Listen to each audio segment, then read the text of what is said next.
Bismillah, alhamdulillah, salatu wassalamu ala nabina wa ala alihi wa sahbihi ajma'in. Continuing the explanation of the book Shurut al-Salah wa arkanuha wa wajibatuha. As we mentioned before. So we'll just continue with that.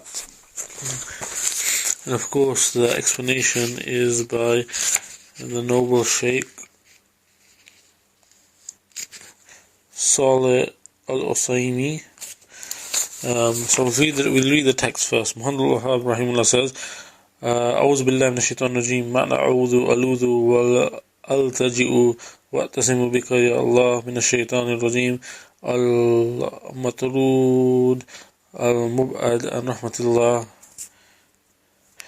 لا يضرني في ديني ولا في دنياي. So Muhammad ibn Abdul Wahaab says, and he reads the text of his book.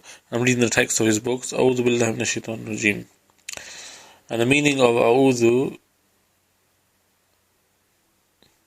is basically fleeing to Allah, from the expelled and far from the expelled and far removed from the mercy of Allah, which is of course is shaitan, that he does not harm me in my deen nor in my dunya. And obviously Saleh al Usaymee, once we read his explanation, the meaning will become more clear. So Saleh al Usaymee says, Ba'd al-istiftah, which is the dua al-istiftah, which is after you say Allah Akbar, as you mentioned, it's the dua that starts with Subhanakallahumma.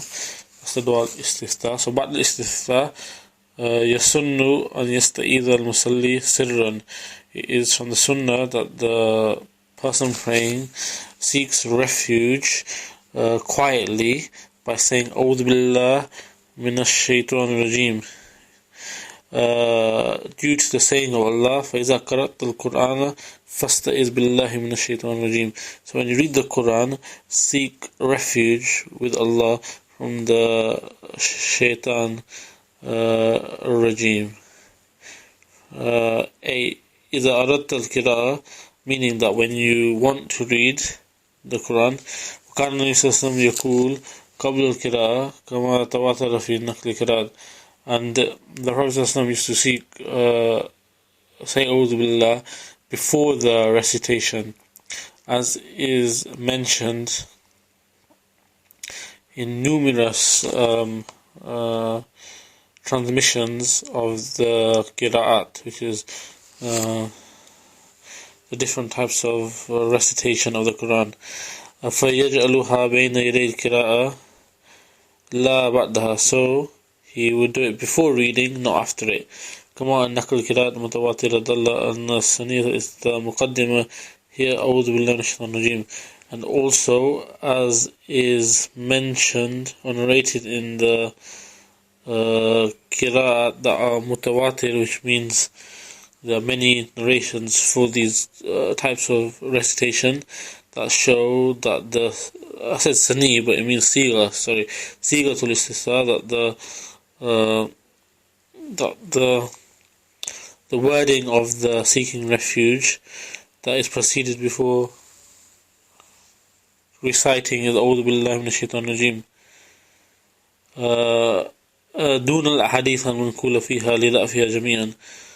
And we take the evidence of saying A'udhu Billahi Minash Shaitanir Rajim from the qira'at, not from the ahadith that say that we should say A'udhu Billahi Minash Shaitanir Rajim, because all those hadith that are narrated regarding that are all weak.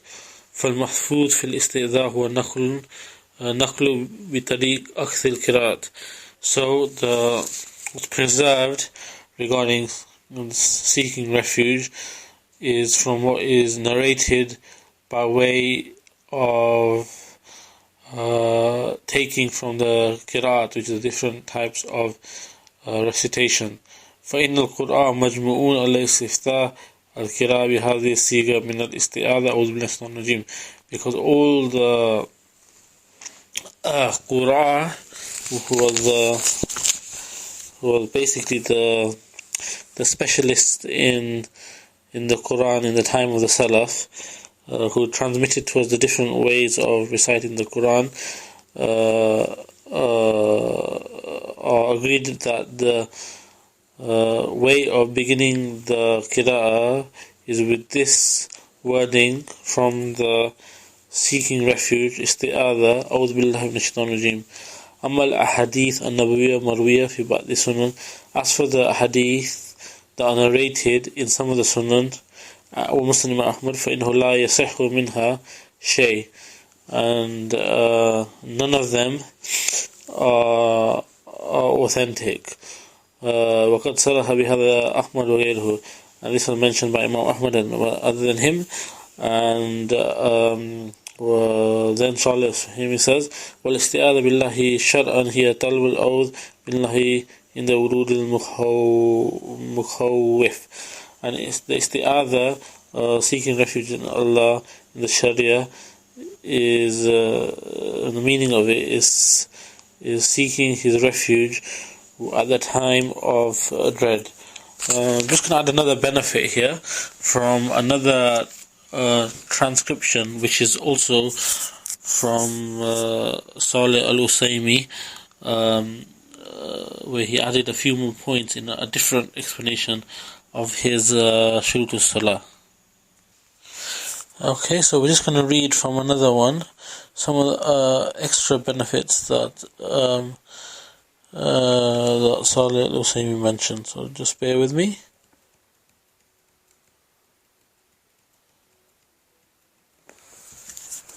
Right, then Saleh al Usaymee, in another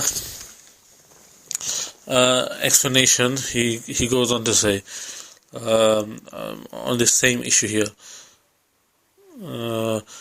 وهذا الطريق من طرق نخل الدين، فلما هجر وجهل صار بعض الأعمال بدءا، فربما يأتينا إنسان يصنف كتابا في حديث استعاذة عند قراءة القرآن ولم يصح منها حديث عند المحققين كأحمد وغيره ومن الحفاظ، فيقول إنها بدعة لأنها لم يثبت فيها حديث، لكن القراءة بتلقي أثمر إثبات الاستعاذة بين يدي القرآن الكريم. So then Saleh al Usaymee says, and this way from the ways of narrating the religion has been abandoned and has been become unknown. So some of the actions have become a bid'ah according to some of the people that don't know.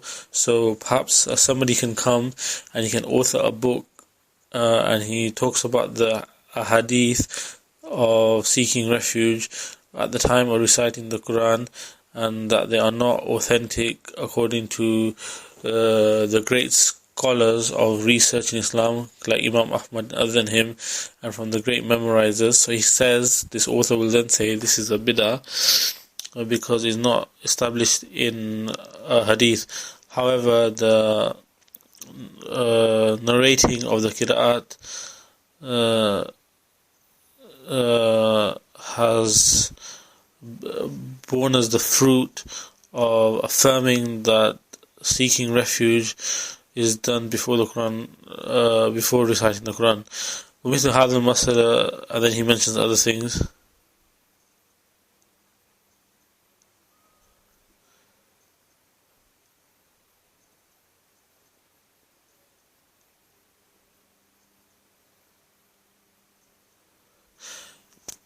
And then Saleh al Usaymee goes on to mention that one of the reasons is that the knowledges of the deen have become separated in the ummah and split, and it has been prevented from connecting between them. So then these kind of sayings come, and then Saleh al Usaymee goes on to say, فمن طرق النقل الدين النافية في إفادة الجملة من أحكام طريق نقل القراءة فيها تثبت جملة من الأحكام التي يعوز فيها دليل خاص، فلا تجد فيها دليلا خاصا ثابتا، فإذا أولت على نقل قراءة ثبت عندك الحكم بلا مرية. ولذلك فإن الذي يقول هذا لا يصح في حديث يويل على الدليل نقل قراءة يكون قد أخذ بأصل وثيق في الشريعة من شرائع الدين. ومن يكون لم يثبت حديث فهي بدعة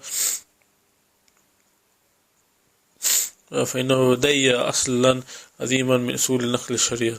Then he goes and says, from the beneficial ways of narrating the deen or receiving the deen, and to knowing a number of rulings, is the way of taking from the qira'at, which are different ways of reciting the Quran, because there are rulings that are established from this, where there is rare specific rulings regarding a particular type of issue.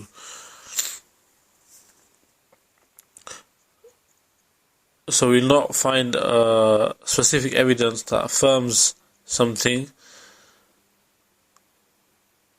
So when you go to taking from these qira'at, then you will find it affirmed, and there will be a ruling regarding something with no doubt in it. So the one that says that the seeking refuge is not a authentic hadith in it, and then he goes by taking evidence from the qira'at that have reached us, then he has taken a firm origin in the Sharia from a legislation, from the legislation of the deen. And whoever says is not affirmed in a hadith and is a bid'ah, then he has basically left alone a great principle from the principles of the Sharia. Then Saleh al Usaymee goes on, فَإِنَّ دِينًا نُقِلَ بِطُرُقٍ مُتَعَدِّدَةٍ, because the deen has reached us from a number of different ways. وَلَيْسَ كُلُّ الْعِلْمِ يُنْقَلُ بِإِسْنَادٍ, and not every knowledge is narrated with a chain. قاله ابن شهاب الزهري, as was mentioned by Ibn Shihab al-Zuhri, فإن في العلم أشياء استفاد نقلها بشيوعها وأمر الأمة طبقة بعد طبقة فيكتفى بمثل ذلك النقل معين خاص فيها، كما أن طرائق نقل الدين ليست موقوفة على نقل الأحاديث النبوية بل ربما نقل بعض الدين بغير ذلك, as mentioned by Ibn Shihab al-Zuhri, where he said that the religion has reached us in different types of ways and actions of the Ummah, generation after generation. So regarding this type, then it is sufficed with that, rather than a specific narration regarding a particular issue, like the different ways that the deen has reached us are not specifically related to a prophetic hadith. Rather, some of them can be reached us in a different way other than that. Then Saleh al Usaymee goes on to quote Muhammad ibn Kashmiri. Now, he mentions Saleh al Usaymee that he's one of the intelligent ones from the scholars of Hind.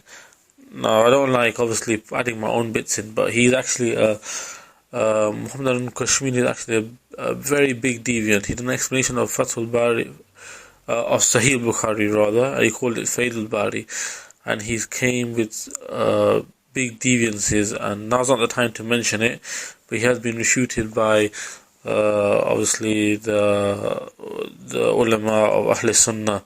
So Saleh al Usaymee obviously he says he's one of the intelligent ones of the scholars of India, but the reality is he was a very big deviant who didn't speak well regarding the names and attributes and put opinion ahead of following the sunnah. So, a'udhu billah from that. Anyway, I'll just read what he says. What Saleh al Usaymee says, that this Anwar Kashmiri said that يقول إنما جُعِلَ الإسناد لأن لا يدخل في الدين ما ليس منه لا يخرج منه ما هو منه, which is a very good quote, inshallah, by Muhammad ibn Kashmiri, even though he was a deviant. The quote is that the isnad or chain or transmission was made so that nothing would enter into the deen that was not from it, not that things that were from it would go out from it.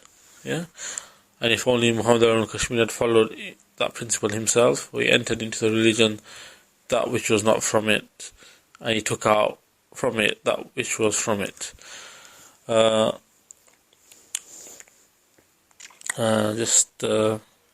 then Saleh al Usaymee goes on to say, مثل ذلك أنه لم يصح أن النبي صلى الله عليه وسلم في خطبة العيد هي واحدة أو اثنان حرف واحد. That is not authentically reported from the Prophet ﷺ whether he did the khutbah of Eid one, is it one or is it two? As in, is it split? Is the khutbah of Eid one or is it two? Yeah, it's not authentically reported either way. وَأَمْثَلُ مَا يُرَى فِيهِ, and what's most authentic, what is narrated in it regarding this, is a Mursalun an Sa'id ibn Musayyab, who was a Tabi'i. Basically, there's Mursal means that there's a Tabi'i narrating, but he doesn't mention the Sahaba. So basically, there's a Sahaba missing between him and the Prophet ﷺ. And this is one of the ways that a hadith can be weak. وَمَا ذَلِكَ جَرَى فِي أَمَلِ الْأُمَّةِ قَرْنًا بَعْدَ قَرْنٍ فِي مَشَارِكِ الْأَرْضِ وَمَغَارِبِهَا فِي كُلِّ مَذْهَبٍ عَلَى أَنَّ الْعِيدَ لَهُ خُطْبَتَانِ. Along with this, it has been seen from the actions of the Ummah, generation after generation, in the east and west of the earth, in all the madhabs, that the Eid has two khutbahs. فَالَّذِي يَأْتِي وَيَقُولُ لَيْسَ فِي الْأَحَادِيثِ مَا يَدُلُّ ذَلِكَ كَأَنَّهُ يَقُولُ لَيْسَ فِي الدِّينِ مَا يَدُلُّ ذَلِكَ. So the one that comes and says there's not in the hadith that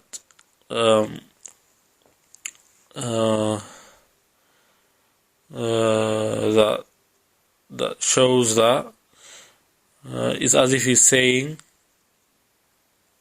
it's not in the religion that shows that.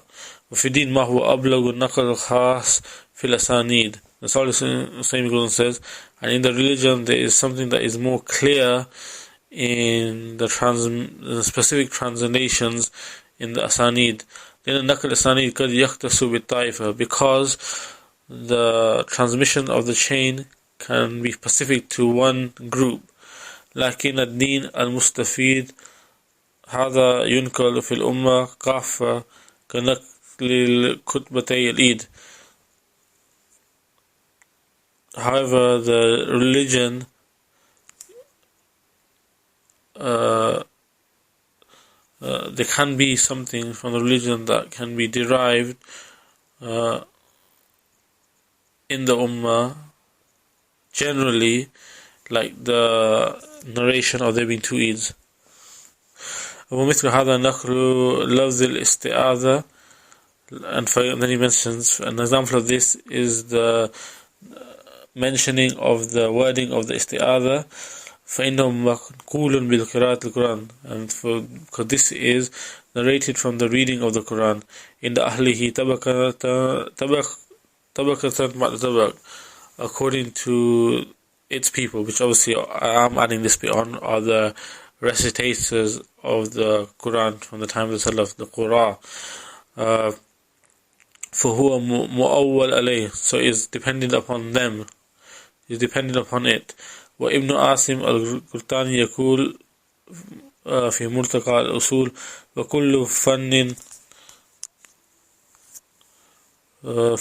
فله مجتهد عليه في تقريره يؤتمن. One of the scholars of Usul al-Fiqh, Ibn Asim al-Ghurtani, in his book Murtaqa al-Usul said, and each subject they have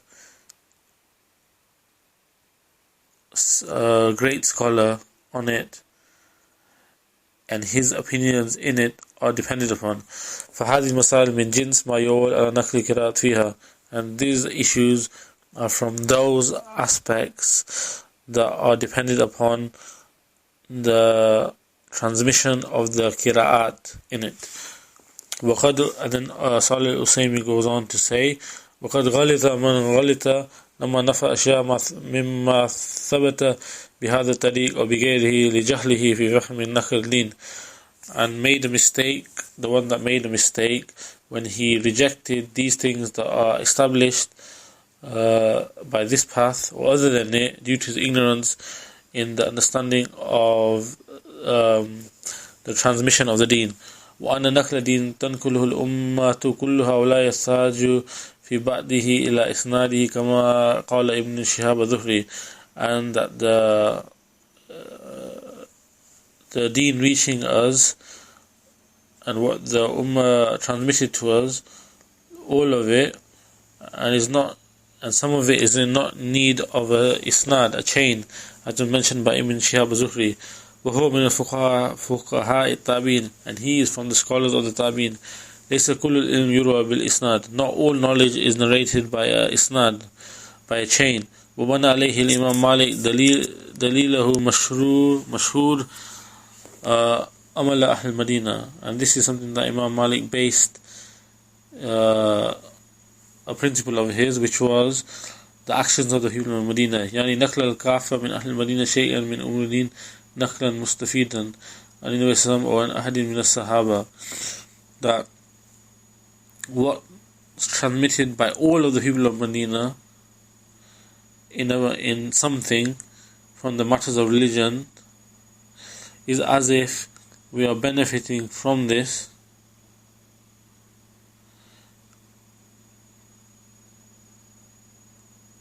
that is something that is narrated from the Prophet ﷺ or from one of the Sahaba.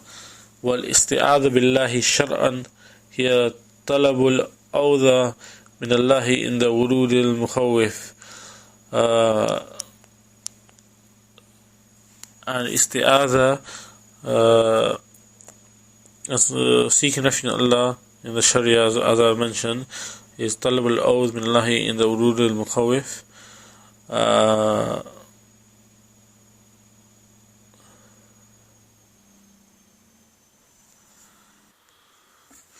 Then Saleh al Usaymee goes on to say in this second explanation of Shurut al-Salah, another old explanation that he did, that oath is fleeing and sticking, and it does not, and is not defined by iyad, because that is something that is hoped for. So the saying of the author Muhammad ibn Abdul Wahaab, a'udhu, aludhu, waltaji'u, then in it is something that is basically needs to be inspected. He's trying to say that it's not correct, basically, because al-liyad fil mu'ammal, because liyad is something that is in something hopeful, while iyad fil makuf is in something that is feared. So the fact that Muhammad ibn Abdul Wahaab said a'udh means aludh, well, a'udh is something that is something that's been feared, and Muhammad ibn Abdul Wahaab explained it as aludh, which is something that is hoped for, so he's wrong there. And then obviously he mentioned wa'altaji'u, which is something else. Anyway, and then to prove Saleh al Usaymee, to prove his point, he mentioned a poem from one of the poets, which is Ya man aludhu bihi fima uammiluhu, O to the one who I aludhu with him in what I hope for. So for Muhammad ibn Abdul Wahaab to say aludhu means aludhu is wrong, because that's for something that is hoped for. And then the poet goes on saying, وَمَنْ أَعُوذُ بِهِ وَحَاذِرُهُ,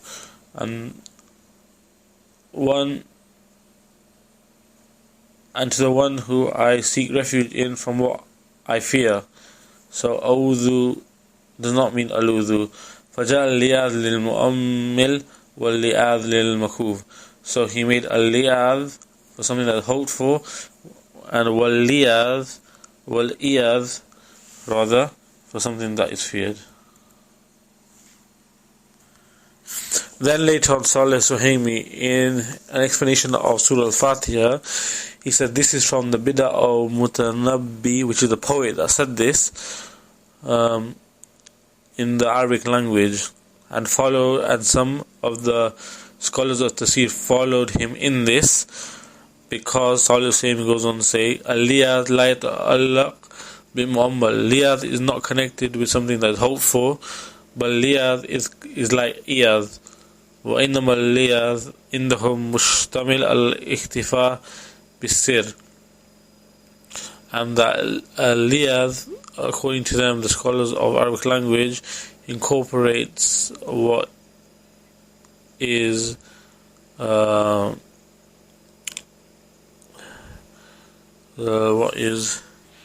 what means is hiding in secret. And then he mentions the proof from the ayah in Surah Nur verse 63, with the sallaluna minkum liwada, and Saleh al Usaymee says, meaning yani yakhtafuna bisir, they hide from you in secret. So everything I just said earlier, what Saleh al Usaymee said, he took it back in his explanation of Surah Al-Fatiha. Subhanakallahumma bihamdika ashhadu an la ilaha illa anta astaghfiruka wa atubu ilayk.